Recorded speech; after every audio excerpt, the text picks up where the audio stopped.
Hoy una vez más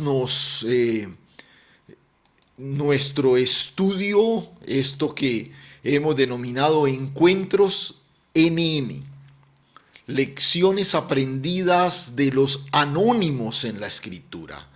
Esos personajes de quienes desconocemos incluso hasta el nombre, pero que tienen tantos elementos especiales en sus encuentros con el Señor, que desafiaron radicalmente, o mejor, desafían de manera especial nuestras vidas.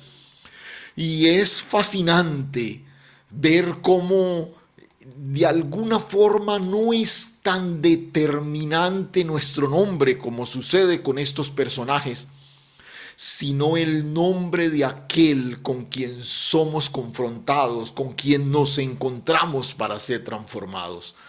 Y hoy vamos a ir a Lucas capítulo 8 y vamos a mirar un texto bastante conocido que incluso lo hemos visto en otras ocasiones, pero hoy bajo el tema el temor precipita la opresión.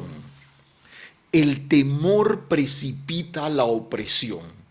Y ojo con esta premisa, con esta afirmación, porque quizás la lección que el Señor tiene para nosotros a través de este personaje es apreciar que muchas veces aquellas cosas que nos oprimen, aquellas cosas que no nos permiten disfrutar de la libertad plena del Señor, tienen su origen ahí, en situaciones de temor que hemos permitido, que hemos albergado dentro de nosotros.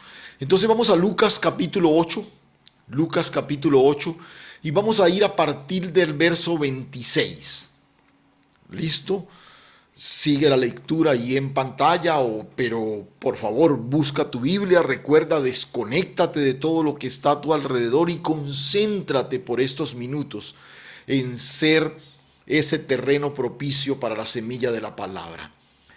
Y arribaron a la tierra de los Gadarenos, que está en la ribera opuesta a Galilea. Al llegar él a tierra, vino a su encuentro un hombre de la ciudad, endemoniado desde hacía mucho tiempo. Ojo con esa expresión, endemoniado desde hacía mucho tiempo, y no vestía ropa ni moraba en casa, sino en los sepulcros. Este, al ver a Jesús, lanzó un gran grito postrándose a sus pies y exclamó a gran voz: ¿Qué tienes conmigo, Jesús, Hijo del Dios Altísimo?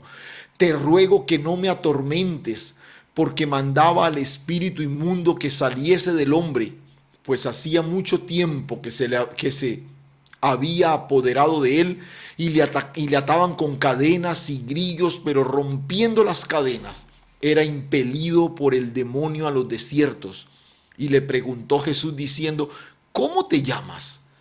Y él dijo: Legión, porque muchos demonios habían entrado en él. Y le rogaban que no los mandase ir al abismo. Había allí un hato de muchos cerdos que pasían en el monte, y le rogaron que los dejase entrar en ellos. Y les dio permiso. Y los demonios salidos del hombre entraron en los cerdos, y el hato se precipitó desde un despeñadero hasta el lago y se ahogó. Y los que apacentaban los cerdos, cuando vieron lo que había acontecido, huyeron, y yendo dieron aviso en la ciudad y por los campos, y salieron a ver lo que había sucedido, y vinieron a Jesús y hallaron al hombre de quien había salido los demonios, sentado a los pies de Jesús, vestido y en su juicio cabal, y tuvieron miedo. Y los que habían visto les contaron cómo había sido salvado el endemoniado. Entonces toda la multitud de alrededor de los Gadarenos le rogó que se marchase de ellos, pues tenían gran temor. Y Jesús, entrando en la barca, se volvió, y el hombre de quien habían salido los demonios le rogaba que le dejase estar con él. Pero Jesús le despidió diciendo: vuélvete a tu casa y cuenta cuán grandes cosas ha hecho Dios contigo. Y él se fue, publicando por toda la ciudad cuán grandes cosas había hecho Jesús con él. Cuán grandes cosas había hecho Jesús con él. Mira, este es el famoso pasaje del endemoniado gadareno que es liberado por el poder del Señor. Un pasaje también registrado por Mateo. Marcos también lo toca. Los sinópticos tocan este milagro especial. Pero note algo. El Señor arriba a la región de los Gadarenos. Recuerda, incluso aún los otros evangelistas conectan este episodio con el evento en el que Jesús sale a atravesar el mar de Galilea y en medio de esa travesía se duerme y son, digamos, sacudidos por una tremenda tormenta y que hace incluso tambalear la fe de los discípulos. Y el arribar a la región de los Gadarenos tiene como antecedente precisamente este evento. Pero recuerda, no olvides, porque esto, digamos que este detalle es fundamental para entender un poquito lo que ocurre aquí. Cuando Jesús sale del otro lado del lago, le dice a sus discípulos: pasemos al otro lado del lago.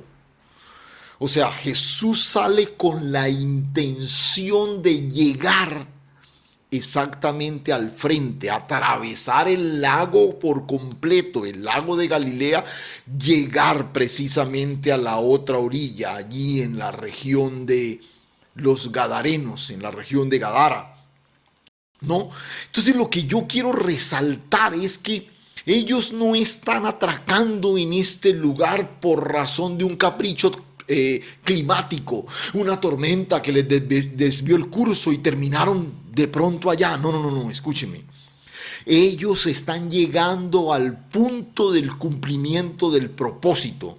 Cuando ellos se embarcaron en la ribera opuesta, Jesús dijo: pasemos al otro lado.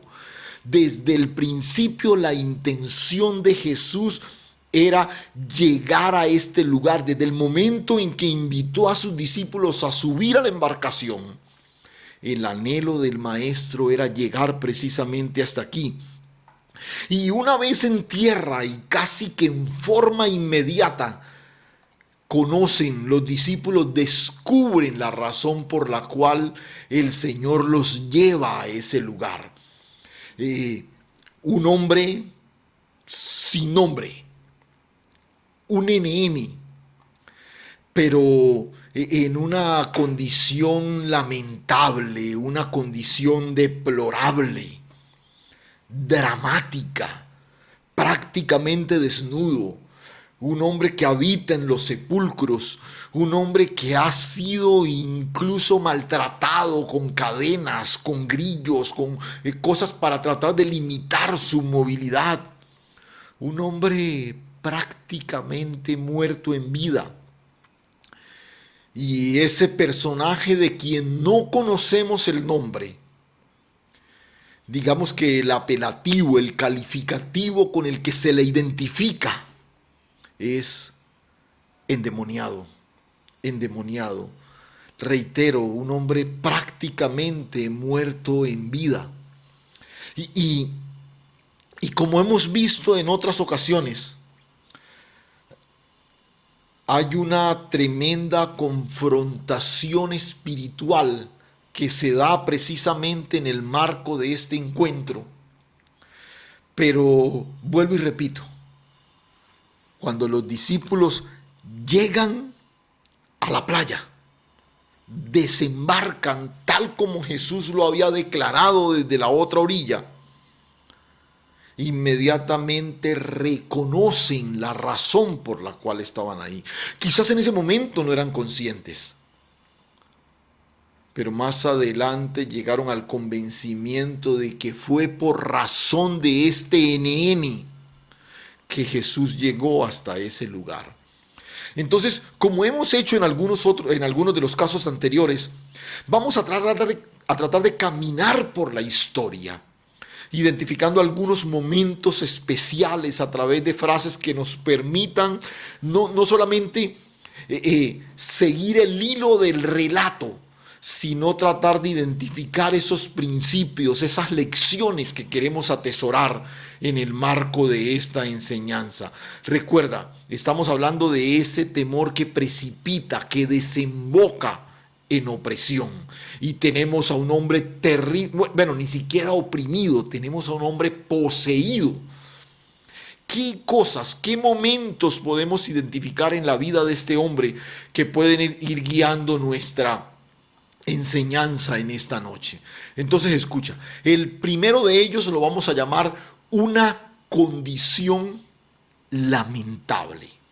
Y bueno, creo que la expresión no exagera, no agrega dramatismo.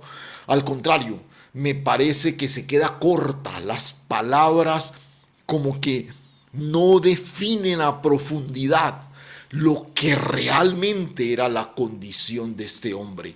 Observa incluso lo que el texto menciona: al llegar él a tierra, vino a su encuentro un hombre de la ciudad. Nota, la primera cosa después de identificar el género es un hombre, ¿cierto? La primera cosa que el escritor registra es que es un endemoniado. Endemoniado. Esta es una expresión que describe a un hombre completamente bajo el control de las tinieblas. Y nota, endemoniado desde hace mucho tiempo. No tiene ropa, no tiene un lugar donde vivir, o por lo menos no vive en su casa, sino que vive en los sepulcros. Un habitante de los cementerios.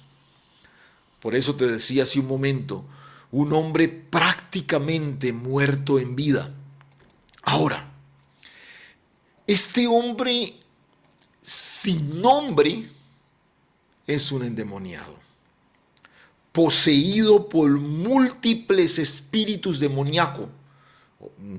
Reitero, sin ropa, sin casa, sin presente, sin futuro. Y como para añadirle más drama a la situación que ya de por sí es lamentable, el texto dice desde hacía mucho tiempo.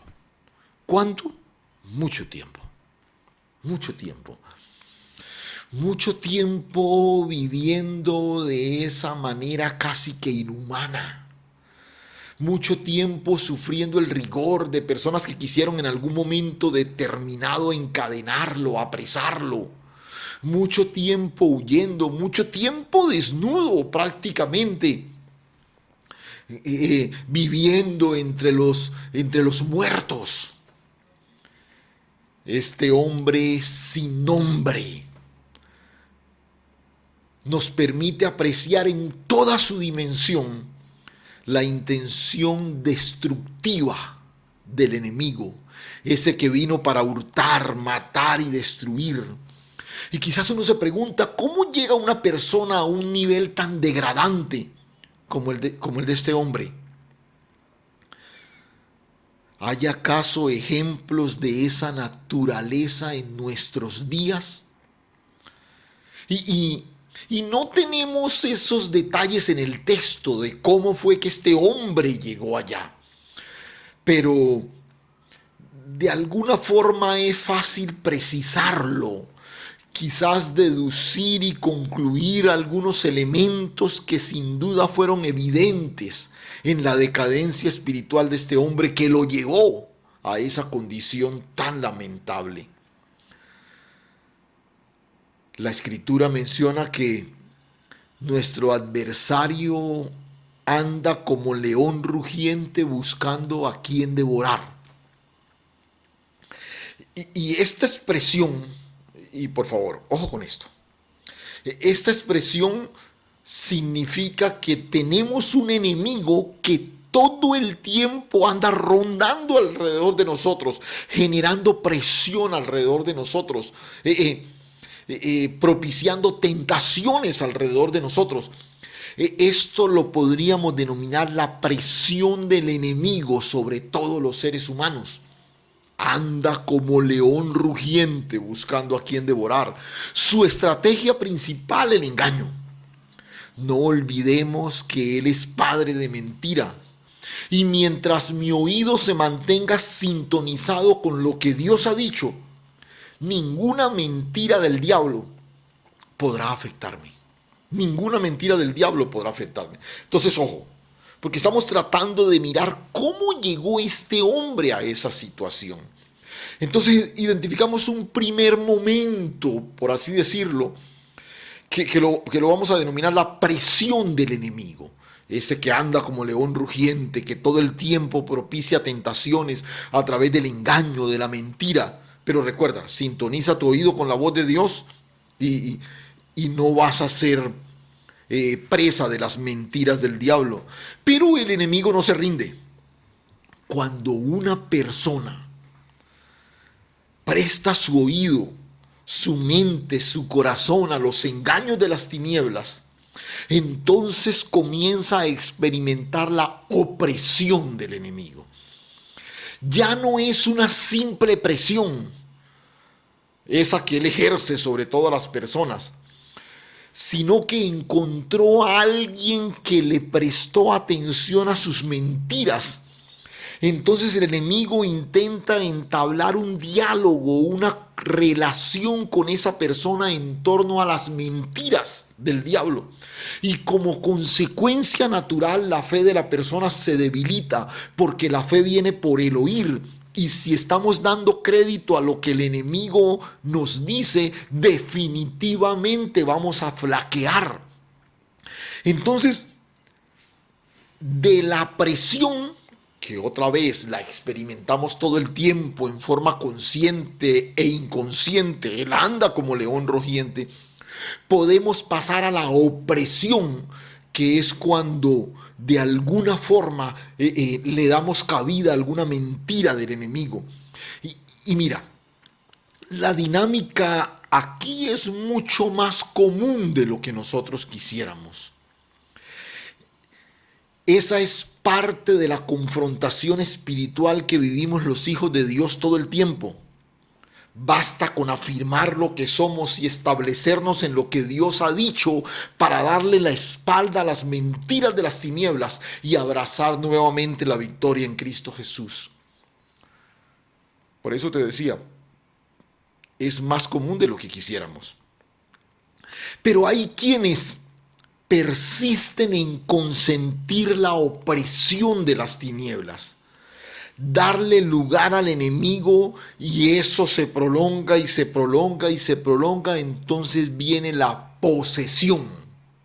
Entonces, ojo, tenemos la presión, tenemos la opresión y tenemos la posesión.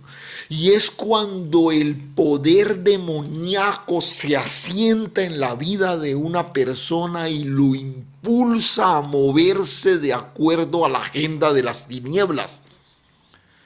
Y en la medida en que esa situación se prolongue, el nivel de posesión va a ser cada vez más intenso. ¿Qué es lo que seguramente pasó con este hombre? Ese proceso, presionado por el enemigo, oprimido por el enemigo, se dio a esa opresión y entonces el nivel de posesión llegó a crecer. Ahora, por favor, no vamos a plantear todo un debate sobre demoniología o centrarnos en cuestionamientos si un cristiano puede estar poseído o no. Ese es otro tema y no quiero meterme en eso. Solo quiero tratar en forma elemental de identificar ese proceso que seguramente se dio en ese hombre para que estuviera en esa condición en la que Jesús lo encontró. Ahora, de pronto tú pienses que niveles de posesión de esa naturaleza solo lo vemos hoy en personas, esas que llamamos los habitantes de la calle, o aquellos que conviven en esas denominadas ollas de drogas y están ahí completamente perdidos, a merced de poderes demoníacos que los mantienen allí y todo lo demás. o aquellos que viven trastornos mentales por razón de algún tipo de opresión de las tinieblas y se han desconectado completamente de la realidad. Pero escúchame, lamentablemente, este nivel de posesión demoníaca es más notable en medio de la sociedad de lo que nosotros realmente quisiéramos reconocer. Hoy vemos personas en grandes niveles de posesión demoníaca, completamente cautivos, por ejemplo, al amor al dinero, sin escrúpulos, se paran encima de los demás, se llevan por delante al que sea, aún a sus propias familias. Y uno lo único que puede apreciar en una vida así es un nivel de posesión que no le permite tener control de sí mismo.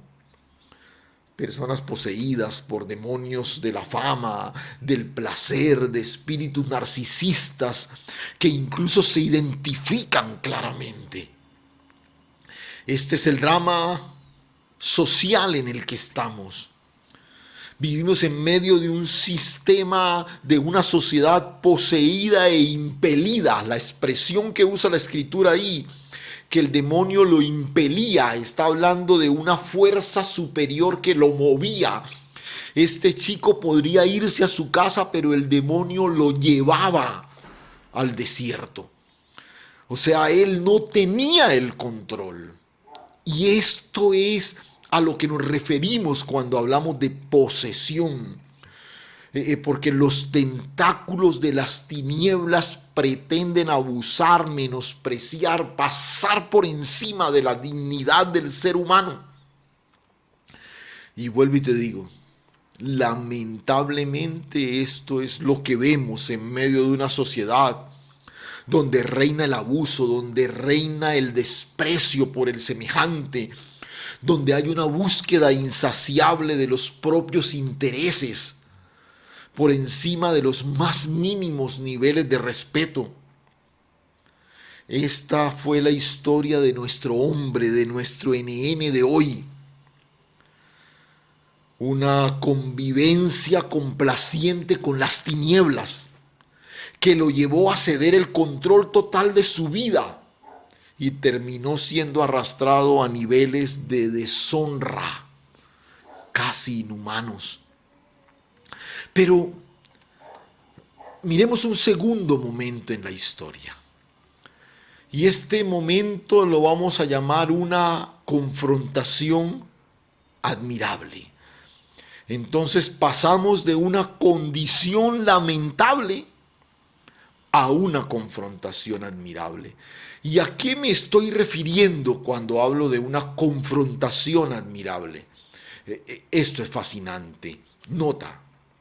Apenas Jesús llega, dice el versículo 28, que al ver a Jesús, refiriéndose al hombre, lanzó un gran grito y postrándose a sus pies exclamó a gran voz: ¿qué tienes conmigo, Jesús, Hijo de Dios Altísimo? Te ruego que no me atormentes.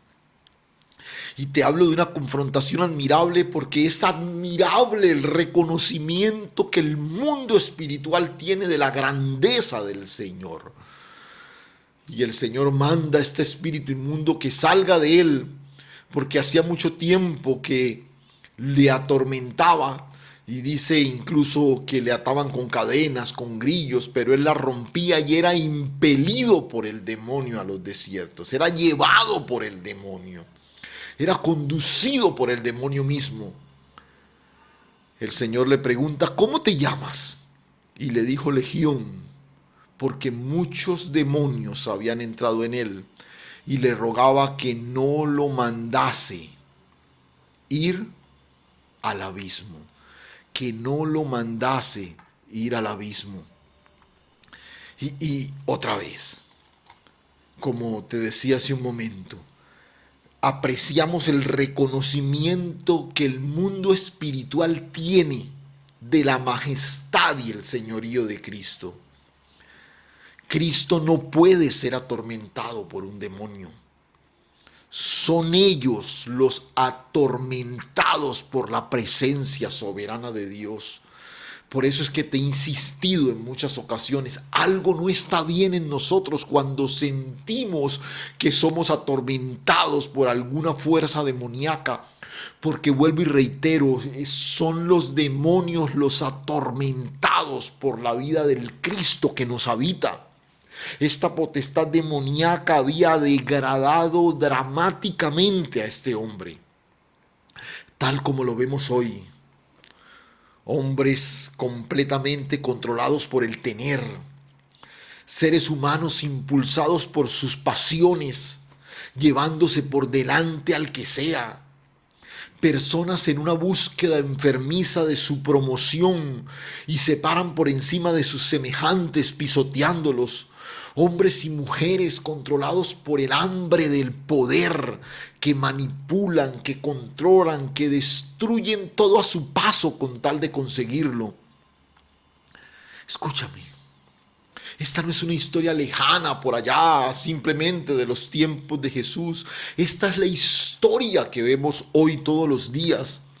Este es una radiografía de nuestra realidad. La imagen de sepulcros, de cadenas, de grillos, no nos dejan ver el parecido que este cuadro del Evangelio tiene con lo que está delante de nuestros ojos.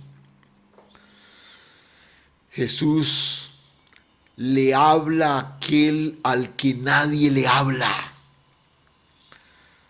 Porque cuando la palabra es manifestada, toda la realidad espiritual queda sujeta a ella.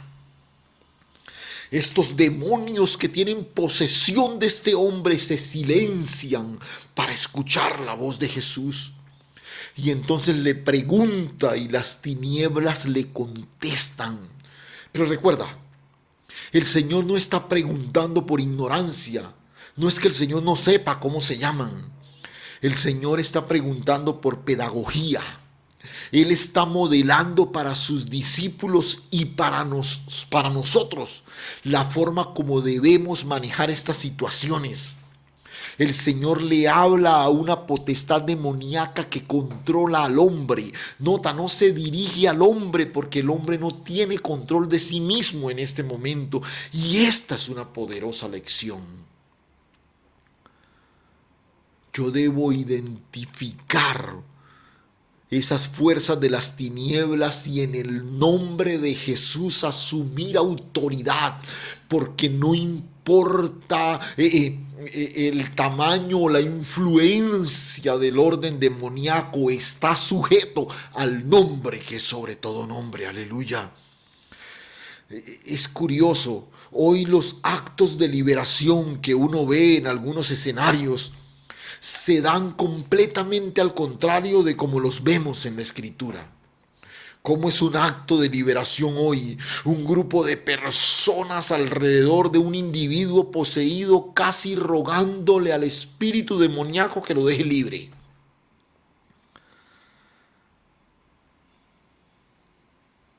Aquí hay un grupo de demonios rogándole a Jesús que no lo envíe a los abismos.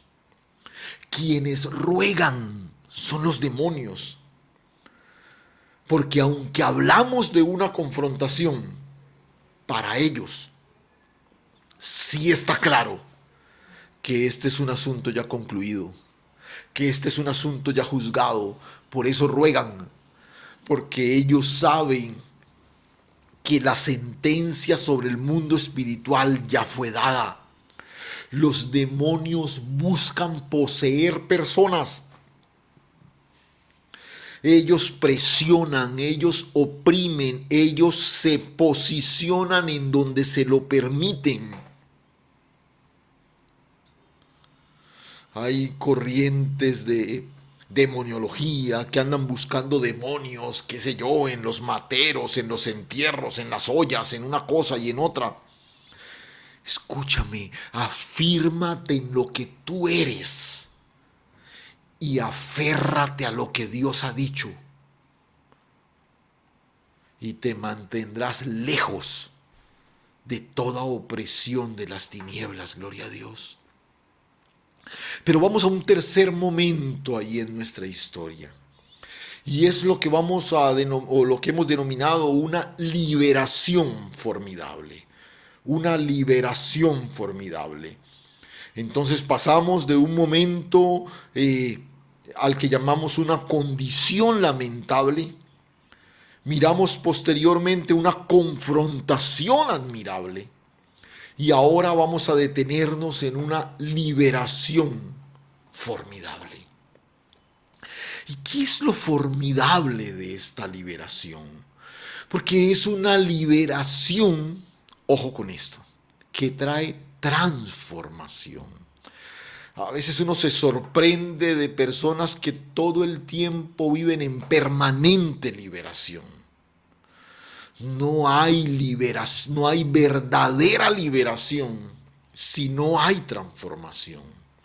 Y nota lo que menciona el verso 35. Salieron a ver lo que había sucedido y vieron a Jesús. Bueno, antes sucede lo de los cerdos que son poseídos por los demonios con permiso de Jesús y se precipitan al lago y mueren ahogados. Entonces ellos vienen a ver y se encuentran al hombre del que habían salido los demonios. Escuche, sentado a los pies de Jesús, vestido y en su cabal juicio, y tuvieron miedo. Y los que lo habían visto les contaron cómo había sido salvado el endemoniado. Por favor, nota las palabras del texto. Estos hombres que simplemente son testigos presenciales, visuales de este milagro.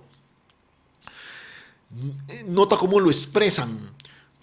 Contaron cómo había sido salvado. Cómo había sido salvado. Fascinante. La visión que otros tienen de lo que ocurrió en la vida de ese hombre.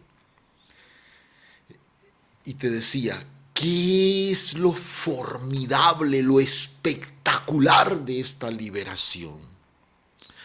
Que se tradujo en transformación. El Señor no expulsa a nadie. Simplemente los demonios saben que deben salir porque el Hijo de Dios va a tomar control de esa vida. Por favor, escucha esto nuevamente. Los demonios saben que deben salir porque el Hijo de Dios está ahí. Mientras se privilegie el trono de Dios en nuestras vidas, otra vez seremos presionados por las tinieblas, pero jamás ni oprimidos y menos poseídos, porque la vida del victorioso nos habita, gloria a Dios. Pero qué cambio tan radical el que vemos en la vida de este individuo. El que estaba desnudo ahora estaba vestido. El que no tenía control de sí mismo ahora está en su juicio cabal, tranquilo, sin reacciones violentas. Pero lo más lindo que este cuadro nos muestra, nos dibuja, quizás una hermosa pincelada de gracia que apreciamos en el relato, es que el escritor dice, estaba sentado a los pies de Jesús. Fascinante, sentado a los pies de Jesús. Qué gloriosa manifestación del poder de Dios. Y esto seguramente en cualquiera de nuestras congregaciones arrancaría una euforia colectiva, gritos de júbilos, aplausos. Pero curioso, los habitantes de aquella región no lo celebran. Escúchame, porque aquí conectamos con el tema de nuestro encuentro en esta noche. No lo celebran. ¿Por qué? Porque se llenaron temor, de temor. Y aquí viene lo terrible.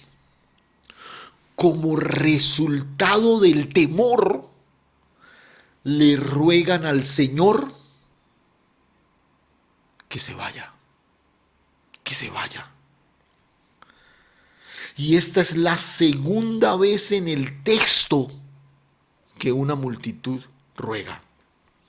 Primero fue esa legión, una multitud de demonios que le rogó al Señor que no los enviara al abismo. Y ahora es una multitud temerosa, llena de miedo, rogándole al Señor que se vaya. Si tú observas, este par de ruegos está conectado con el temor. Una multitud de demonios temerosos ante la presencia de Dios. Y hay una multitud de habitantes de esta región que, por no tener la capacidad de entender el evento e identificar a quién tenían al frente, se llenaron de temor y le pidieron que se fuera. Por favor, no pierdas de vista esta relación. Porque cuando permitimos que el miedo nos gobierne, o mejor, o gobierne cierta área de nuestra vida, en esa área difícilmente podremos reconocer la soberanía de Dios.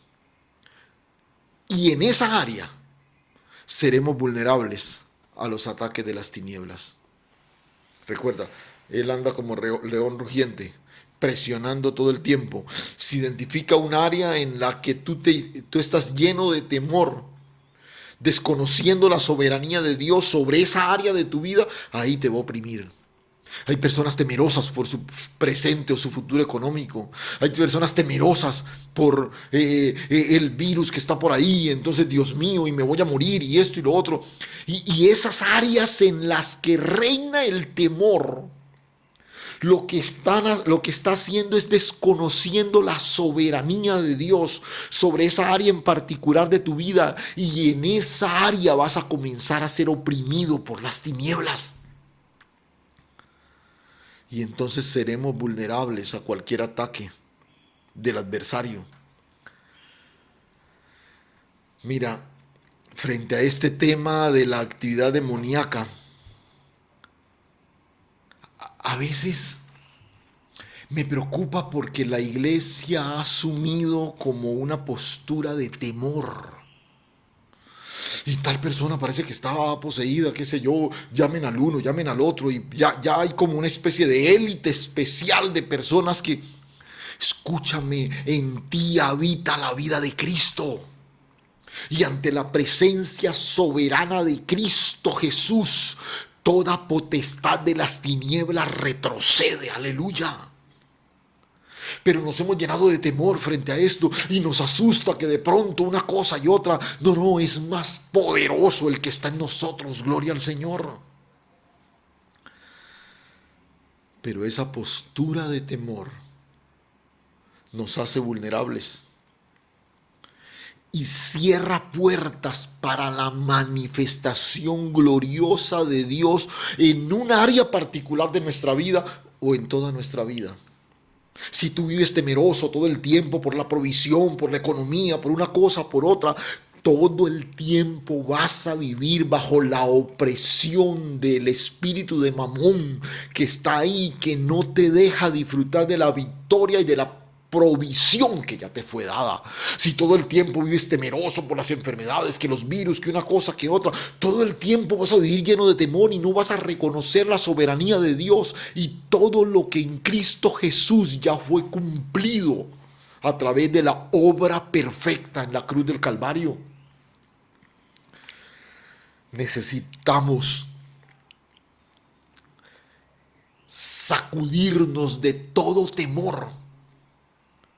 Porque vuelvo y te repito, estamos cerrando las puertas a la manifestación gloriosa de la soberanía de Dios. Y mira, le rogaron que se fuera. ¿Cuántos otros poseídos en esa región fueron privados de ser libres aquel día? ¿Cuántos enfermos hubieran sido sanos? ¿Cuántos necesitados hubieran recibido la provisión de Dios?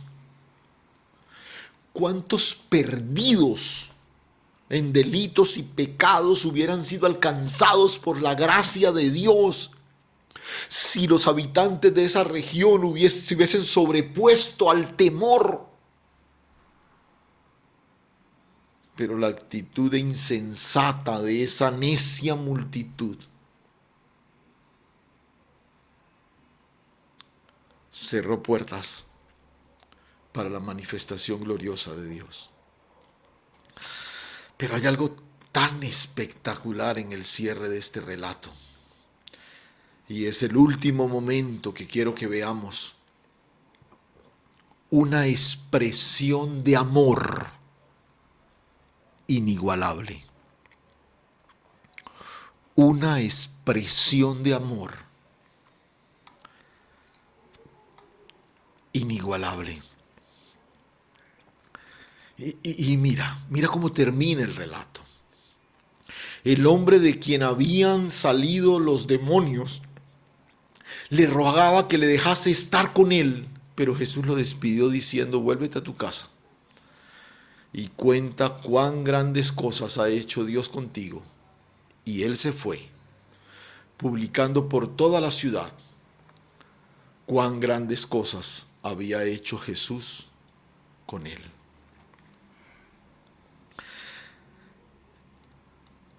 Mira esto, por favor.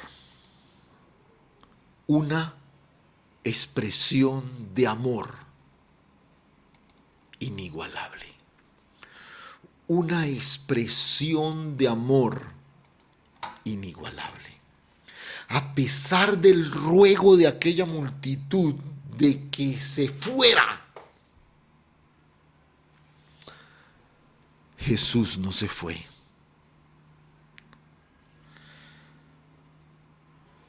Cuando uno lee el relato y este hombre le ruega a Jesús que le permita ir con él y el Señor se lo impide, no es un acto de egoísmo de Jesús. Es una desbordante manifestación de amor con aquella región que por razón del temor le pidieron que se fuera. Pero no se fue. El Señor se quedó en Gadara a través de este hombre que ahora publica por toda la ciudad las grandes cosas que Dios ha hecho. Esa manifestación del amor de Dios seguramente echó fuera el temor en muchos de los habitantes de esa región, porque el perfecto amor siempre echa fuera el temor. Escúchame, es para eso que somos libres. Es para eso que somos libres. Por eso te decía, yo cuestiono esa tendencia hoy de personas que viven en permanente liberación, a todo retiro de liberación, a todo llamado de liberación. Allá están. ¿Cuándo es que van a ser verdaderamente libres? Porque somos libres para anunciar la grandeza de nuestro Dios. Y este es un buen elemento para medir de alguna manera la libertad que tenemos en Cristo Jesús. ¿Qué tanto estamos anunciando la grandeza de su nombre? Porque es aquel que ha experimentado la libertad del Hijo el que se desborda a declarar lo que el Señor ha hecho. Estamos dando a conocer todo el tiempo las grandes cosas que a diario Dios hace en nosotros.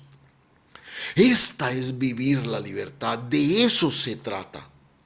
Al finalizar la historia, tampoco conocimos el nombre del hombre. Esto es fascinante, mira. No conocimos al final el nombre de nuestro NN, Pero el nombre de Cristo fue conocido en muchos hogares de esa región a través de CNN. Qué especial. ¿Qué importa mi nombre? ¿Qué importa tu nombre? Que su nombre sea reconocido a través de nuestra vida, a través del ejercicio de nuestra plena libertad en Cristo Jesús. Y escúchame, es de eso cuando hablamos del temor que precipita la opresión.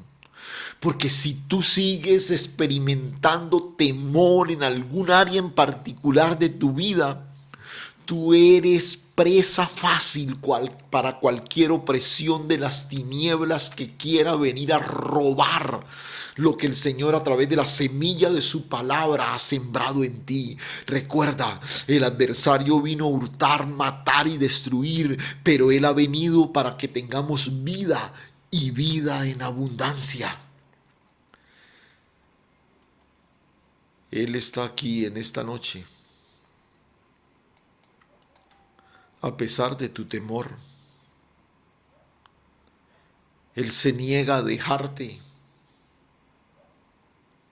Así como el Señor dejó en aquella región aquel hombre para que anunciara las grandes cosas que Dios había hecho.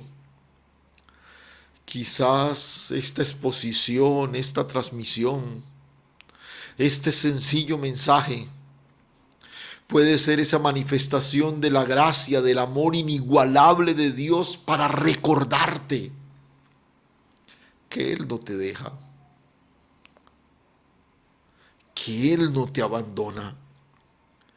Y escúchame, quizás, querido amigo que estás ahí, por alguna razón del cielo, escuchando este mensaje, no importa el nivel de posesión en el que tú estás, sométete al poder liberador de Dios.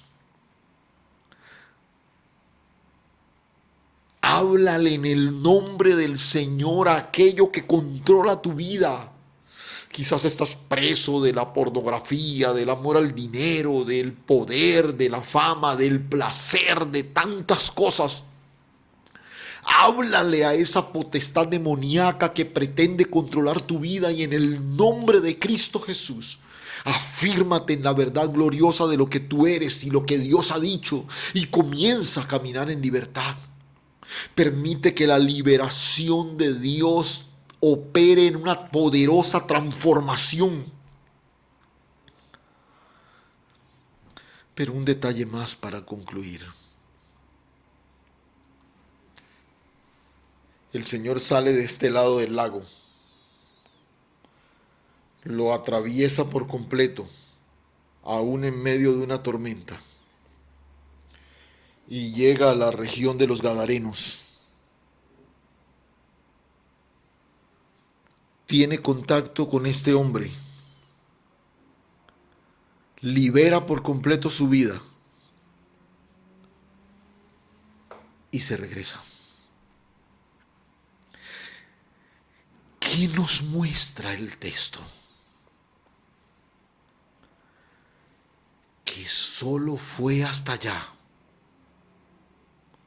por ese hombre. Pero su amor se extendió a toda esa región a través de la transformación de ese hombre. Probablemente el esfuerzo de toda esta transmisión sea la intención de Dios en esta noche de llegar a tu corazón.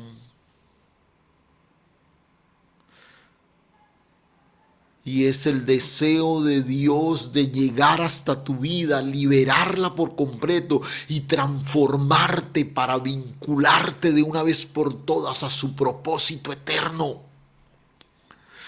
El Señor atravesó un lago, se enfrentó a una tormenta por amor a ese hombre. Hoy trae esta palabra a lo profundo de tu corazón por amor a ti. Padre, gracias, Señor. Gracias. Gracias por recordarnos hoy el inmenso amor con que siempre nos has amado. Gracias, Señor. Gracias porque atravesaste el universo completo para venir y hacerte uno como nosotros y ser el sacrificio perfecto tomando nuestro lugar. Así como Jesús de Nazaret atravesó todo el lago de Galilea por amor a ese hombre, hoy apreciamos tu amor, Señor. Atravesando la historia misma de la humanidad para llegar al madero de la cruz y darnos libertad plena a través de tu sangre preciosa, Señor. Hoy, Dios, yo oro por todos aquellos que experimentan temor en algún área particular de su vida, para que el perfecto amor eche fuera todo temor. Temor en el área financiera, temor en la salud, temor en la vida familiar, en la vida conyugal, en la relación con sus hijos, en la estabilidad laboral. Hoy entendemos que cada una de estas áreas está en las manos soberanas de Dios y descansamos en la suficiencia de aquel que está sentado en el trono. Gracias por tanto amor. Y oro para que el perfecto amor eche fuera todo temor y podamos reconocer tu sabiduría en cada área de nuestra vida y descansar en tu suficiencia en Cristo Jesús. Amén.